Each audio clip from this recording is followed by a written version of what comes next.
Where did it happen? Did it happen in front of your kids at the bus stop? They were actually waiting while my kids got on the bus, so they made sure my kids saw it happen. That's how depraved these individuals are. And I hope you all realize that now. I'm here right now because I'm exposing corruption. I'm exposing what really happened to John O'Keefe and the powerful and well-connected people who murdered him and cover up his murder. And this is what the state does to you when you do that. But several months from now, it will not be me standing on these courthouse steps. It will be the so-called victims. That's who will be here.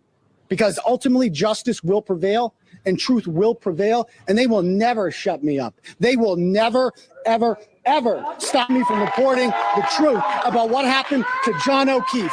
Have you made $5 million off of this? What an absurd and ridiculous. I wish. No, I have not made $5 million off of this. How much have you made? I have no idea. How much you make? No, How much you make? How much you make? I'm a reporter too. How much you make? Yeah, I don't know. But I wasn't arrested for it today. What's up? You were the one who were arrested. I was arrested for making money? No. Nah, you don't know what you're talking about. Next. Anyone else? Have any real quick? Who's this joker? Who is this clown? Who's this idiot? Are you making money off of this? Are you making money off of this? You're here right now, right? You're making money off. Oh, he works for Greg Enning's station. He works for WCVB. Aiden, what does this mean for the reporting going forward? How do you understand the reporting going forward? Like what the restriction is? What does this mean? Does this mean you believe me, I am looking for an aggressive criminal defense lawyer to navigate because now we know that they're going to try to lock me up for telling the truth and exposing corruption. That's what they're going to try to do. So I am going to get an aggressive criminal defense lawyer. You're going to beg for the money. And if anybody's watching right now, I don't know who I'm going to pick yet, but we are going to mount a loud, vociferous defense. Was that a public appointed lawyer that you hadn't had today? Or was Yes, that was the duty status lawyer, the guy that's in the courthouse. So what the special prosecutor said. You don't need to beg for money. You've got an army behind you. You're them not willing just to give it to reporting, them for not nothing. harassing. What do you say to that? Reporting the news is not harassment. Asking questions is not harassment. You guys all heard. You all heard what they read out loud today. And by the way, I was arrested by that guy right there, Lieutenant Brian Tully. One of the people I've been exposing, the man who signed all of those fraudulent police reports that we've now exposed for being lies. He had the audacity to come to my house and put me in handcuffs today.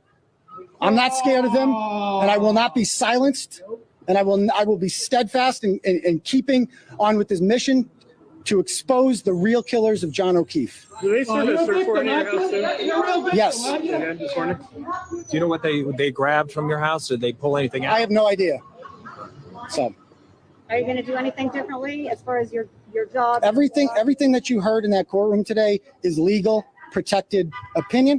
I would like to point out that 2 weeks ago in this very same courthouse, one of the alleged victims in this matter attempted to get an order in here using those same exact arguments and those same exact quotes.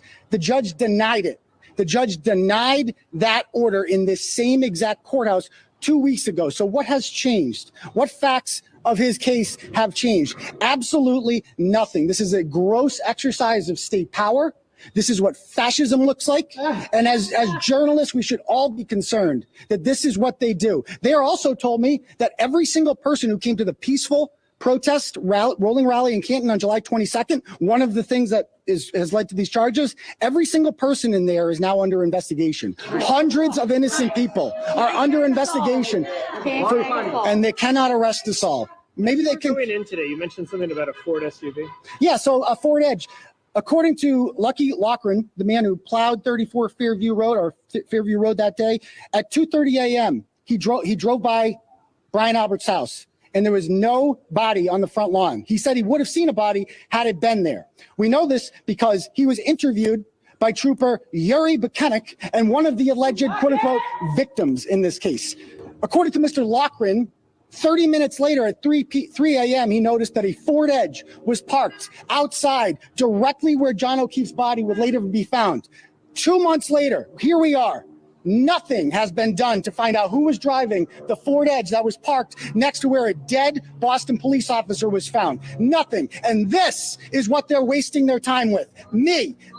There is a man who murdered a Boston cop out there, and they're doing nothing about it. And they're coming after the only journalist who's actually reporting what happened. And I will not be intimidated. I will not be silenced. And we will continue on our journey for justice for John O'Keefe and for Karen Reed. Period.